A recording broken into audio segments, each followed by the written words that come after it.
that many times I'm sure that we've all taken time just to stop and reflect many times when we hear what's happening in the news or read the newspapers. Where's all of this leading to? What's going on here? And so I think that now more than ever, we must begin to look at what are the things that we can do that would put us on some firm footing in life, that will enable us to do some things and use some powers that we have, that many of us go through life never ever discovering that we have those things going for us. And part of that, I believe, is knowing what it is your life worth. What is it that gives your life a sense of meaning and purpose? Because once you find that, it puts you in your power place. See, if you know what your life work is, I encourage you to start working on it. If you can't do it all at one time, do just a little bit of it. And if you don't know what it is that you showed up to do, if you don't know why you're here, I encourage you to find out what your purpose is here. What is the meaning of your life? What will be different? Have you ever asked yourself that question? I've done that. I remember coming from a friend of mine's funeral, and I was reflecting on how much time I had left. And I went for a walk in a park thinking about this guy whose life was so promising. And I mean, he wasn't an old guy. He was quite young, in fact. And I thought about all of the things that he said he was going to do, and he never got a chance to do those things. And I started thinking about my own life and how much time I had left to do the things that I would like to do. And at that time, I wasn't sure what my life purpose was, what my life's work was. I wasn't sure about it at that time. And I thought about it quite a lot. I had some idea, but I wasn't convinced. And I don't think I felt worthy. I didn't believe that it could be me to do this kind of work that I'm doing right now. And I say to you that if you begin to take a conscious effort to find out what it is that you're supposed to do, I say that it can literally save your life. I said that it can literally save your life. 85% of the American public, according to recent studies, are going to jobs that they hate, working on jobs that do not challenge them. They get sick thinking about going. Because, see, when you go to a job and you already know how far you can go, you can already see that proverbial glass ceiling.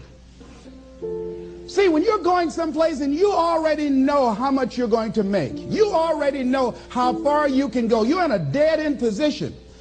It erodes your self-esteem. It lowers your sense of yourself. It creates an inner turmoil. It creates an emptiness in you. So I say that your life is worth finding what it is that you're supposed to do. And I'm not saying quit your job. I'm saying find it and do just a little bit of it. Just start working at it just a little bit, but do find out what your work is and hold on to it, and don't let your dream go. Don't let it go. See, and here's something else I want you to begin to look at. Why is it that most people don't pursue their dreams or don't do better than what they're doing if they're capable of doing it? I think that many of us don't go the next step because we don't know what to do yet. And I say that the reason that we don't even explore the possibility of what to do is because subconsciously we don't believe that it can happen for us, and we don't believe that we deserve it. So here's what I'm suggesting. How much time do you spend working on you? How much time do you spend every day working on your dream? In the last 90 days, how many books have you read? In the last year, what new skill or knowledge have you acquired? What kind of investment have you made in you? So I'm saying that as you begin to look at where you want to go, if you want to make it today, and things are changing so fast you have to literally run to stand still, I'm saying that you've got to make some conscious effort to begin to work to develop you. Here's something else.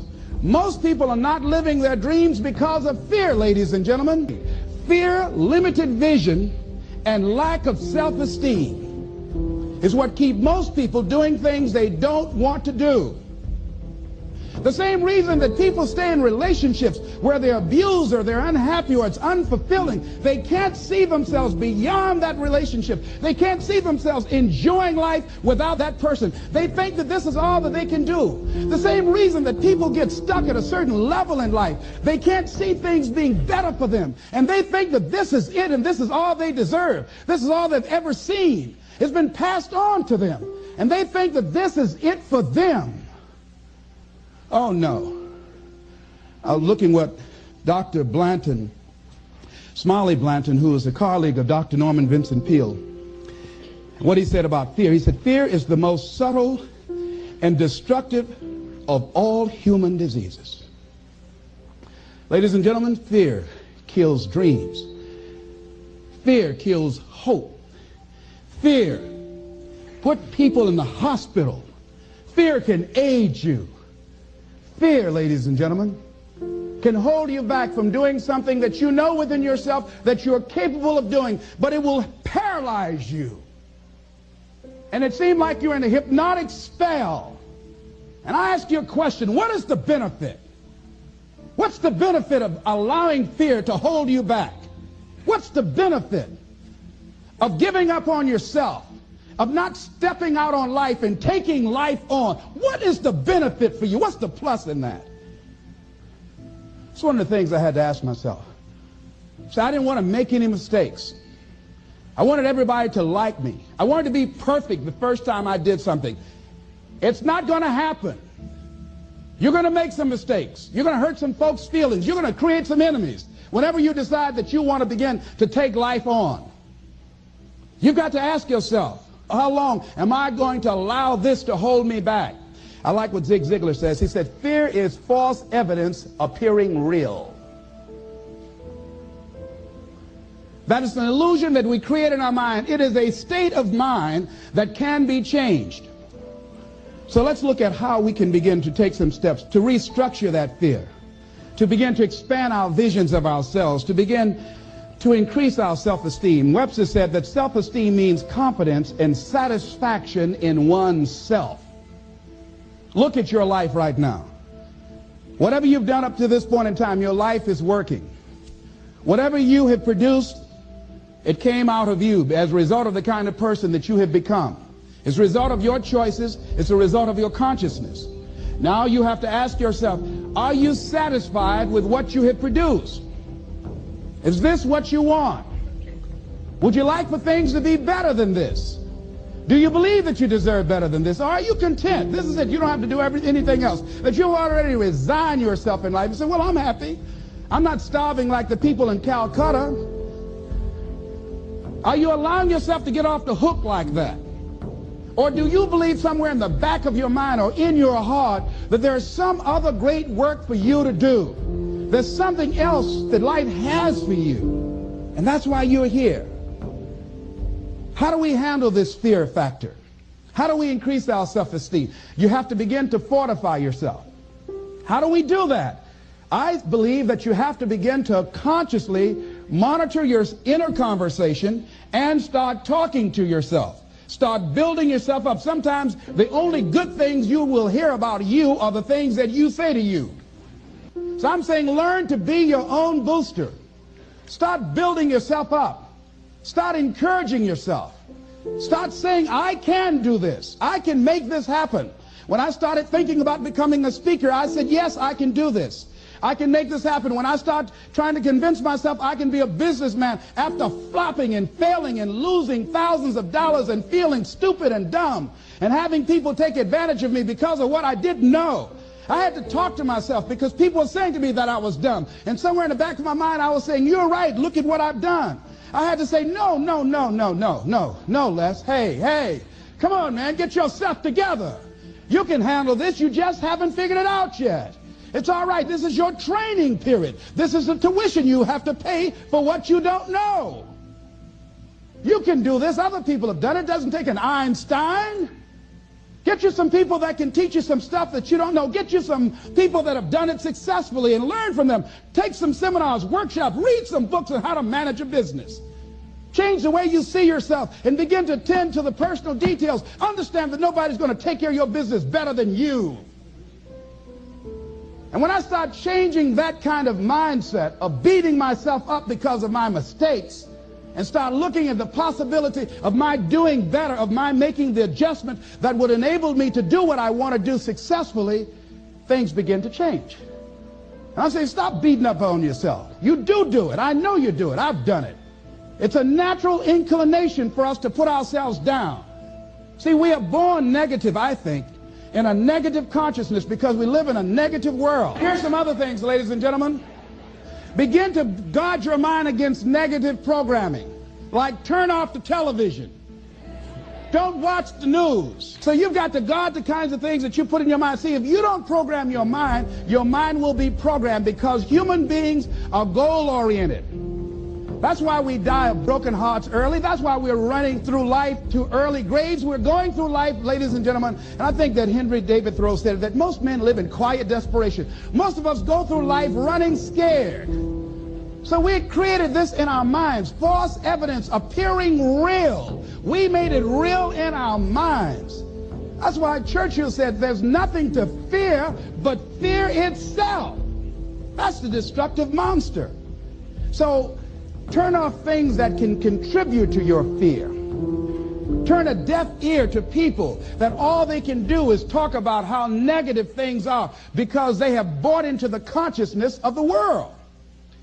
Start attending workshops, seminars, listening to tapes on a daily basis to begin to recondition your mind, to retrain your thinking. Faith comes by what? Hearing and hearing and hearing. Listen to things that can empower you, that can enable you to create a new reality for yourself, in a new life for yourself. You might appear to be strange around most people. You know, most people think you're strange if you're happy today. See, these people have not found their purpose in life. That's why they're grumpy. That's why they're miserable. That's why they're so negative. They're hurting and they want to hurt other people. So start practicing using programs for your mind. Seminars, books, workshops. Keep a journal. Record your thoughts, what's happening with you. Every day when you get up, have a journal near you. See, ladies and gentlemen, we get 3 to 4 thoughts a year that if we would act on those thoughts, they could change our life. What idea are you sitting on? Write your ideas down. And then, once you get that idea, take the leap. Take the leap. See, it's out here in the universe. If you don't take the plunge, I guarantee you, somebody else will. Take the plunge. Go into action. And ladies and gentlemen, you will be surprised at how things will come together. You'll be surprised. Now, you're going to have some difficult challenges. I can tell you that now. Be aware of that. Things are not going to work out exactly right. For a time they will, sometimes. And that's when life is just playing a game with you. I want you to feel good and relax. But ladies and gentlemen, go into action with your dream. And don't avoid where the fights are. Get in the midst of the fight. Get knocked down so you can learn how to fight, so you can hold your position. See, most people don't get out in the arena of life because they don't want to fight. Most people don't get out there because they don't want to get knocked down. They don't want to be dropped to their knees. But see, you're going to be dropped whether you're on the field or whether or not you're sitting on the sidelines. You're going to be dropped. So at least get dropped for something. See, that's how most people are spectators in life. You don't want to be a spectator. You want to get out in the field where the action is. And you will be amazed. After the struggle, there will be a calm period and things will begin to click for you.